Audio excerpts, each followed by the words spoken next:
Olá, meu nome é Rafael e hoje eu vou estar apresentando para vocês algumas questõezinhas sobre geometria espacial. É um assunto que cai bastante, mas dessa vez com uma pegada mais voltada para o PAIS. Então, são duas questõezinhas retiradas do próprio PAIS que geram problemas para alguns estudantes, beleza?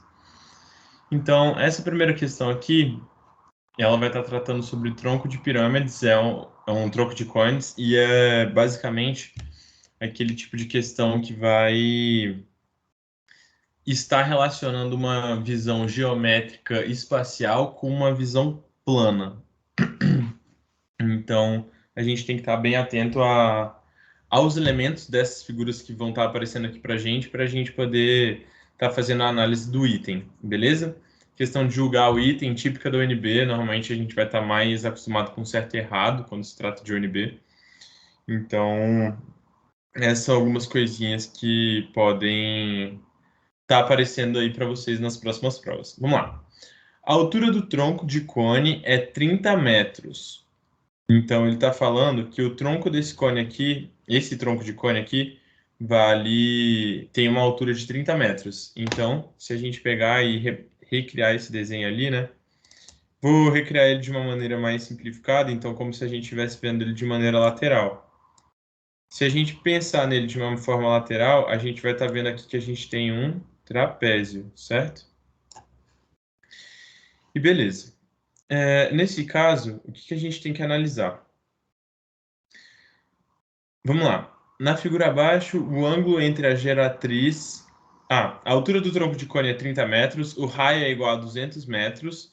Então, ele está falando que esse raio aqui, certo? Vai estar valendo 200 metros. E as dimensões A e B podem variar de acordo com o público esperado. Essa questão, ela está reduzida, ela fala sobre um estádio, né? Um estádio de futebol americano, se não me engano, uma coisa nesse sentido. E nisso ela vai comportar um número maior ou menor de pessoas, dependendo de quantas pessoas forem entrar. Na figura abaixo, o ângulo entre a geratriz do cone, ou seja, entre a linha que vai do vértice até a base, percorrendo pela superfície lateral do cone.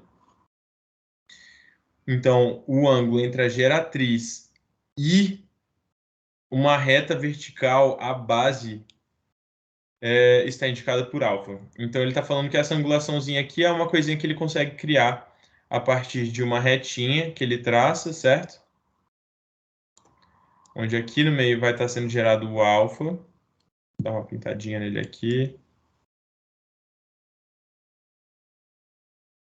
Beleza? Está falando que aqui no meio vai ser alfa. E nisso ele fala que aqui a gente vai ter umas certas distâncias, né, e tal, mas por enquanto é só a gente pensar nesse alfa, né? Beleza. Daí ele fala: julgue o item, as grandezas A, B e alfa podem ser corretamente relacionadas pela igualdade. Então ele está falando para a gente basicamente verificar se isso daqui se dá de fato, né? Como que a gente tem que pensar nisso? Melhorar um pouquinho esse desenho aqui. Esse desenho, se a gente pegar e fizer o seguinte.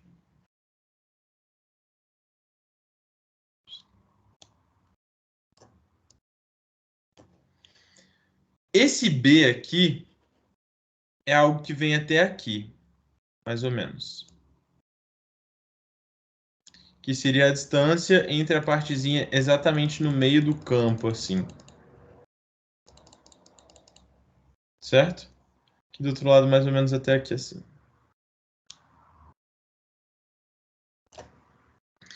Se esse B vem até aqui, e aqui embaixo a distância da pontinha até o nosso círculo ali no meio vai ser A. Se a gente pega esse Azinho aqui e transpõe ele aqui para cima, ou seja, pega uma retazinha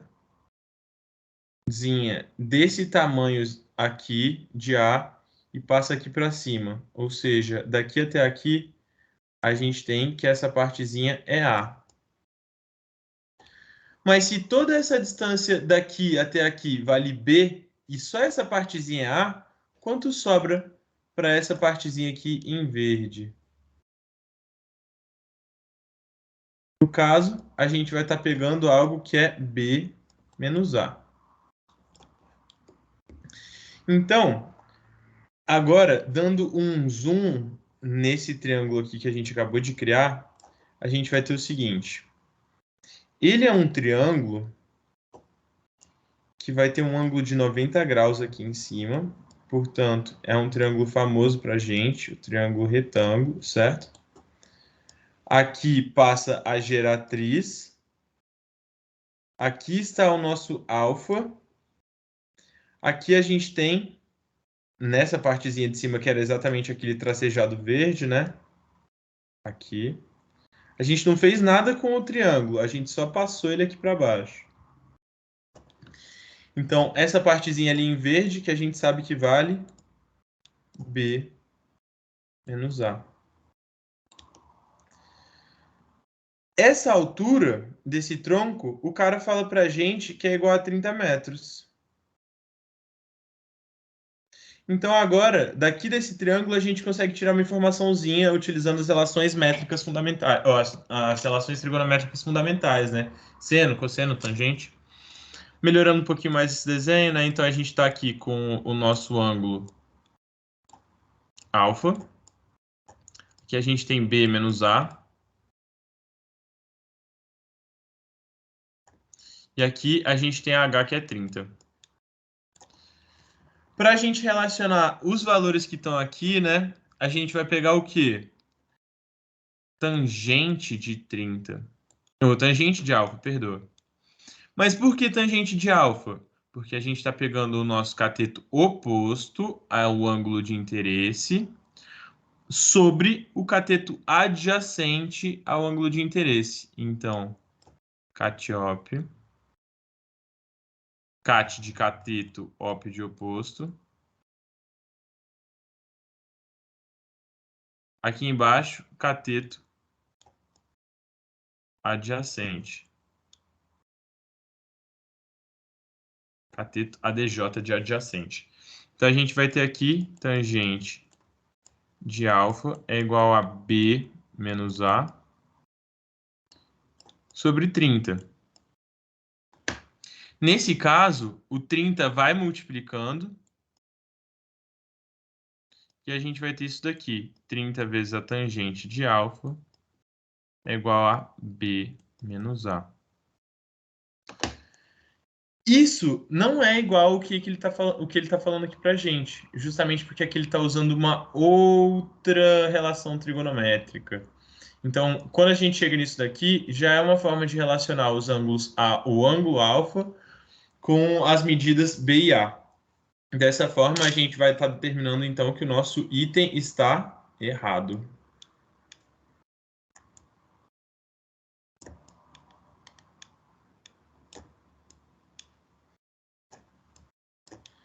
Questãozinha muito boa, título de UNB, principalmente porque essa visão planificadora, entre aspas, né? Isso que a gente faz de passar um corte é algo que tem que ser bastante relembrado para a gente aqui, certo? Porque a UNB gosta de cobrar bastante coisas relacionadas a cilindro de revolução, então são coisas interessantes para a gente estar sempre de olho.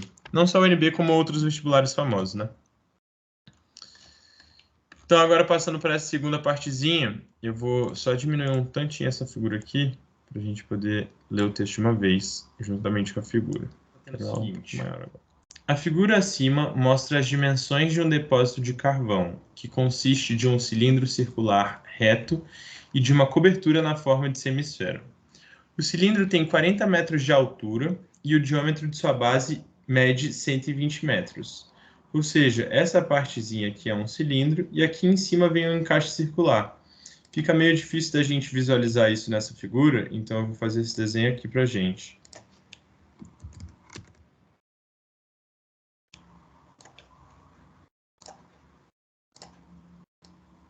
E aqui a gente tem algo mais ou menos assim. Essa seria a parte de baixo desse cilindro, né? Ou a parte de baixo desse nosso depósito, que tem 40 metros de altura. e tem um diâmetro de 120.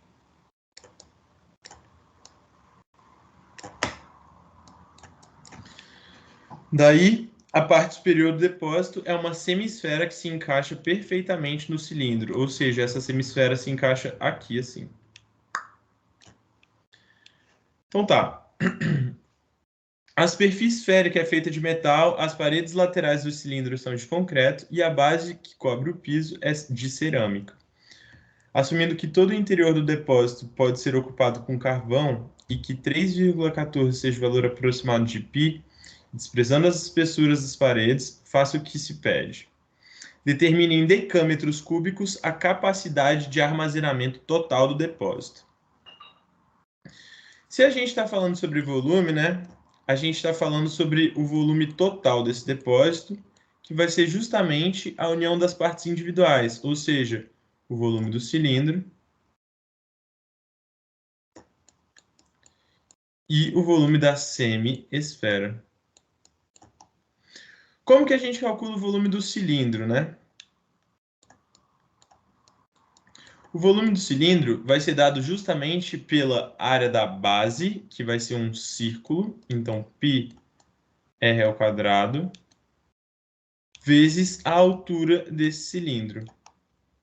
Então, nesse caso aí, a gente teria 40 πr ao quadrado. Vamos deixar assim por enquanto, só mexer com um pouquinho com a fórmula da semisfera.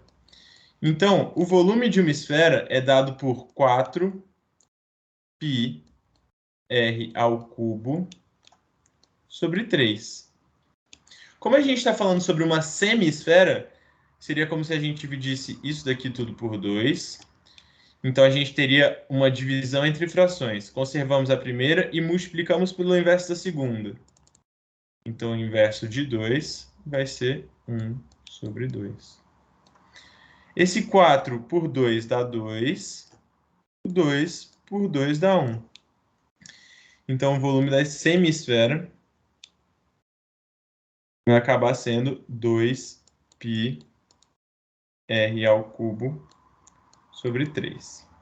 Agora que a gente já sabe calcular os volumes individuais, a gente só precisa fazer o quê?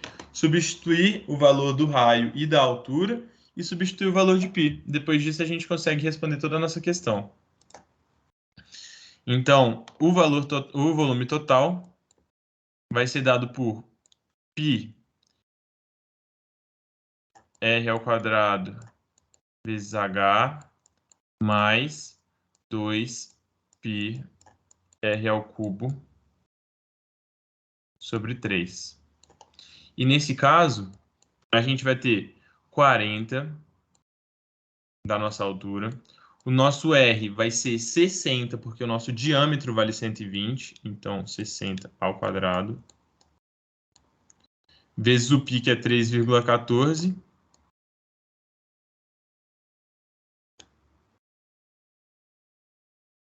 Mais essa partezinha aqui, que vai ser 2 vezes o π, 3,14. Vezes o R ao cubo, que seria 60 ao cubo. Dividido por 3. Utilizando a calculadora, a gente vai ter que esse valor vale, então, 904.320 metros cúbicos. Só que a gente quer em decâmetros cúbicos. Nesse caso, a gente tem que dividir por 1000 e transpor a nossa vírgula para cá. Aí sim, a gente vai estar gerando esse valor em decâmetros cúbicos.